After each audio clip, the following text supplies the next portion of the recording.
அனைவருக்கும் இனிய மாலை வணக்கம். நம்ம இந்த காணொளி பதிவில் பார்க்க இருக்கிறது எஸ்ஆர்பி டிஆர்பி டிசிசிபி எக்ஸாமுக்கு பயன் தரக்கூடிய வகையில் நம்ம இனி தினமும் பார்த்துக்கிட்டிங்கன்னா ஒரு 20 மிக முக்கியமான கேள்விகள் கூட்டுறவு பாடத்திலிருந்து பார்க்க போகிறோம். அந்த வரிசையில் முதல் வீடியோவில் ஒரு 20 கேள்விகள் நம்ம இந்த வீடியோ பதிவில் பார்ப்போம். நீங்கள் நம்ம சேனலுக்கு புதியவராக இருந்தால் மறக்காமல் சேனலை சப்ஸ்கிரைப் பண்ணிடுங்க. உங்கள் நண்பர்கள் கூட்டுறவு வங்கி தேர்வுகளுக்கு படித்து கொண்டிருந்தாலும் அவர்களுக்கும் நம்முடைய சேனலில் ஷேர் பண்ணியிருங்க, அவங்களுக்கும் மிகவும் பயனுள்ளதாக இருக்கும்.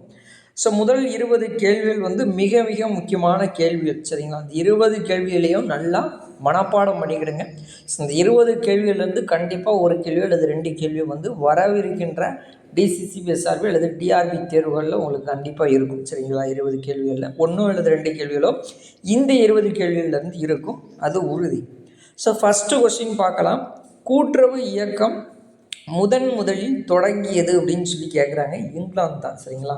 1844 இங்கிலாந்து நாட்டில் தான் முதல் கூட்டுறவு அமைப்பு ரீதியில் தொடங்கப்பட்டது. அதற்கு முன்னால் எடுத்துக்கிட்டிங்கன்னா 1761 பென்விக் நெசவாளர் கூட்டுறவு அமைப்பு தொடங்கியிருப்பாங்க ஸ்காட்லாந்தில். ஆனால் அது ஒரு அமைப்பு ரீதியான கூட்டுறவு அமைப்பு கிடையாது, சரிங்களா? உலகில் முதலாக அமைப்பு ரீதியில் தொடங்கப்பட்ட கூட்டுறவு அமைப்பு அப்படின்னு சொன்னால் 1844 இங்கிலாந்தில் தொடங்கப்பட்ட அந்த ராற்றல் கூட்டுறவு அமைப்பு தான், சரிங்களா?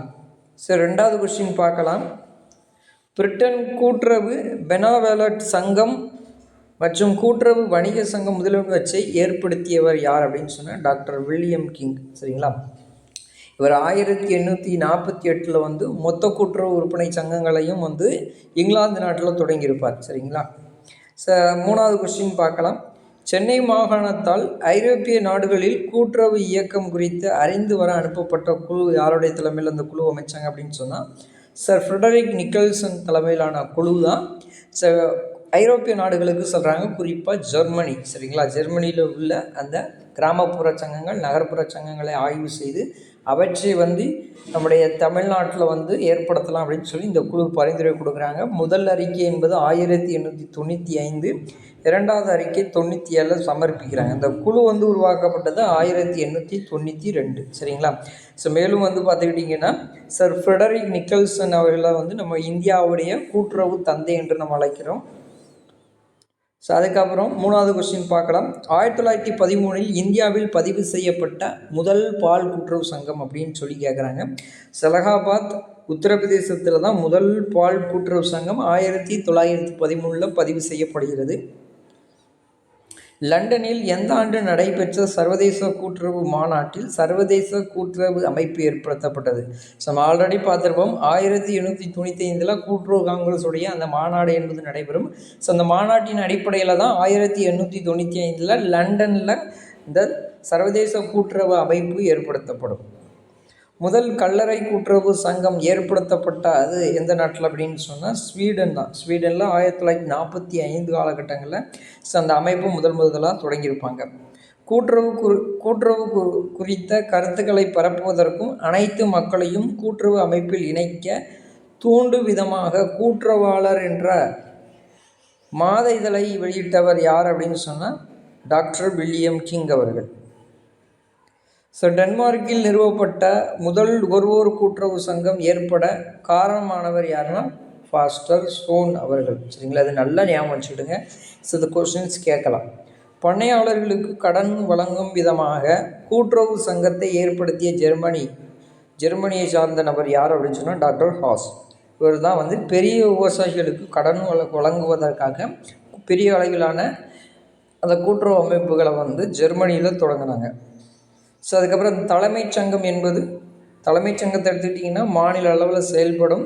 பிரதம சங்கங்கள் கிராம அளவிலையும் செயல்படும், ப்ளஸ் தாழ்வு அளவிலையும் செயல்படும். இப்போ கிராம அளவில்னு பார்த்துக்கிட்டிங்கன்னா பிரைமரி அக்ரிகல்ச்சர் கிரெடிட் சொசைட்டிஸ் இருக்குது. அதே தாழ்வு அளவில் எடுத்துக்கிட்டிங்கன்னா மார்க்கெட்டிங் சொசைட்டி இருக்குது. அதுக்கப்புறம் நிலவள வங்கிகள்லாம் இதுதான் தாழ்வு அளவில் செயல்படக்கூடிய அமைப்பு. மாவட்ட அளவில் பார்த்துக்கிட்டிங்கன்னா மத்திய கூட்டுறவு வங்கி இருக்குது. அதுக்கப்புறம் பால் கூட்டுறவு அமைப்பு இருக்குது. அதுக்கப்புறம் நுகர்வோர் கூட்டுறவு அமைப்பு. இந்த மூணுமே பார்த்துக்கிட்டிங்கன்னா மாவட்ட அளவிலையும் செயல்படும். கூட்டுறவு சங்கத்தின் உறுப்பினருடைய பொறுப்பு பார்த்திங்கன்னா தற்போது 1983 சட்டத்தின் கீழ் பதிவு செய்யக்கூடிய இந்த அமைப்புகள் எல்லாமே பார்த்திங்கன்னா வரையறுக்கப்பட்ட பொறுப்பில் தான் பதிவு செய்யப்படுகிறது. பின்வருவற்றுள் இந்தியாவில் பின்பற்றப்படும் நிறுவன அமைப்பு எது அப்படின்னு சொன்னால் கூட்டமைப்பு. சரிங்களா? இந்த மெத்தடில் தான் நம்முடைய இந்தியாவில் இந்த கூட்டுறவு அமைப்புகள் தற்போது செயல்பட்டு கொண்டிருக்கின்றது. கூட்டமைப்புனா வேறு ஒன்றும் இல்லை, பார்த்துக்கிட்டிங்கன்னா மாநில கூட்டுறவு அமைப்பு இருக்கும், அப்புறம் மாவட்ட அமைப்பு இருக்கும், அதுக்கப்புறம் தொடக்க அளவில் தொடக்க வேளாண்மை கூட்டுறவு கடை. இந்த மூன்றுமே பார்த்துக்கிட்டிங்கன்னா அதற்கு இது இதற்கு இது இதற்கு இது அப்படின்னு சொல்லி மூணுமே அந்த கூட்டாட்சி தன்மையோடு தான் செயல்பட்டு கொண்டு இருக்கும். ஸோ கூட்டுறவு நிறுவனத்தின் விதிகள் மற்றும் நெறிமுறைகள் எதில் ஏற்படுத்தப்பட்டுள்ளது அப்படின்னு சொன்னால் கூட்டுறவு சட்டம். சரிங்களா? இந்திய அரசியலமைப்பின் எத்தனையாவது அட்டவணையில் கூட்டுறவு சேர்க்கப்பட்டுள்ளதுன்னா 7வது அட்டவணை. ஸோ NCTCயின் தலைமை அலுவலகம் டேஷில் உள்ளது அப்படின்னு சொல்லியிருக்காங்க, டெல்லி. பெரும்பாலான கூட்டுறவு அமைப்புகளுக்கு தலைமையகம் எடுத்துக்கிட்டிங்கன்னா டெல்லியில் தான் இருக்கும். சரிங்களா? NCTCனா நேஷனல் கோஆப்ரேட்டிவ் டெவலப்மெண்ட் கார்ப்பரேஷன். சரிங்களா? இது 1963 இந்த அமைப்பு தொடங்கியிருப்பாங்க. கூட்டுறவு சங்கத்தை மூடுவது என்பது கலைத்தல்னு சொல்லுவோம். சரிங்களா? ஸோ எந்த பிரிவின் கீழே 137 பிரிவின் கீழே அந்த சங்கத்தை கலைக்கிறாங்க. 140 கீழே அந்த சங்கத்துடைய அந்த லைசன்ஸ் பதிவு ஆண்டதில் ரத்து பண்ணுறாங்க. சரிங்களா? அது சட்டம் 140. ஒரு சங்கத்தின் அரசியலமைப்பு என்பது எல்லாத்துக்குமே தெரியும். துணை விதி. தக்கான விவசாய துயர்நீக்க சட்டம் இயற்றப்பட்ட ஆண்டு பார்த்துக்கிட்டிங்கன்னா 1879. ஸோ 1875 கழகம் ஏற்படும். அதைத் தொடர்ந்து இந்த 79 தற்காலிகமாக ஒரு சட்டம் என்பது இயற்றப்படும். அகில இந்திய கிராம கடன் மறு ஆய்வு குழு எந்த 5ஆண்டு திட்டத்தின் கீழ் ஏற்படுத்தப்பட்டதுன்னு கேட்டிருக்கிறாங்க. அது தப்பு. சரிங்களா? அறிக்கை சமர்ப்பிக்கப்பட்டது எந்த ஆண்டு அப்படின்னு சொல்லி தான் அந்த கொஸ்டின் கேட்குறோம். அது 4வது 5ஆண்டு திட்டம். ஸோ விவசாய மறுநிதி கழகம் டேஷ் ஆண்டு ஏற்படுத்தப்பட்டது அப்படின்னு சொன்னால் ஜூலை 1, 1963. ஸோ இந்த 20 கேள்விகளிலும் தரவாக மனப்பாடம் பண்ணிக்கிடுங்க.